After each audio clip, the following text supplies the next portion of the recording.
Paano mag-cancel ng ating mga subscription? Halimbawa, meron tayong sinubscribe na mga apps, nagbayad tayo.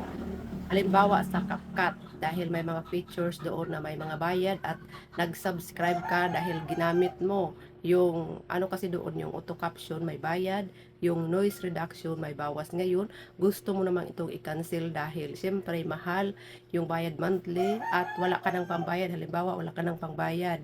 So dahil kapag hindi mo ito kinancel, automatic ito na magbabawas doon sa GCash mo. So dapat bago pa yung deadline, halimbawa kung 31 yung deadline mo, before pa yung 31:30, i-cancel mo na ang subscription mo para pagdating ng 31, hindi siya automatic na marirenew o hindi siya automatic na magbabawas doon sa GCash mo. So ang gawin mo para makancel ang subscription mo, yung sinubscribe mo, so pumunta ka lang sa Play Store mo.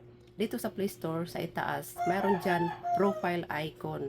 So itap mo yan. Pag natap na, nabuksan na, dito hanapin mo yung payments and subscriptions. At dito naman, itap mo, pag nabuksan na, hanapin mo naman yung subscriptions. At dito, pag nabuksan mo, mayroon kang pagpipilian dyan na mga kung ano na apps ang gusto mong i-cancel yung subscriptions.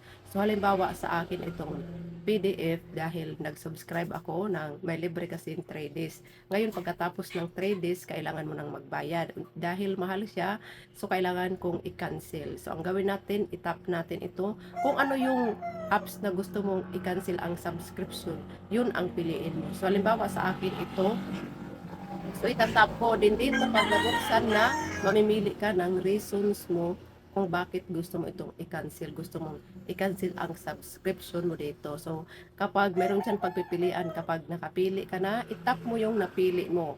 Then, sa ibaba, mayroon dyan cancel subscriptions. So, itap mo yan para makancel. Pag natap mo na, ito na yung lalabas. Meron nang nakalagay dyan sa alerts na canceled na siya. So, ganyan lang kadali. Kasi kapag hindi mo yan kinancel, automatic yan sila magbabawas doon sa GCash mo. Hindi mo lang namamalayan na bakit, tapos mabibigla ka na bakit nagbawas yung GCash mo.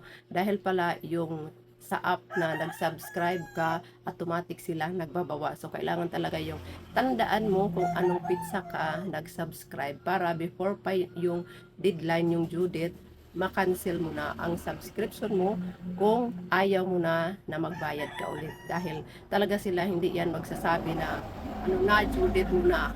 Mabibigla ka na lang minsan na nagbawas na ang GCash mo.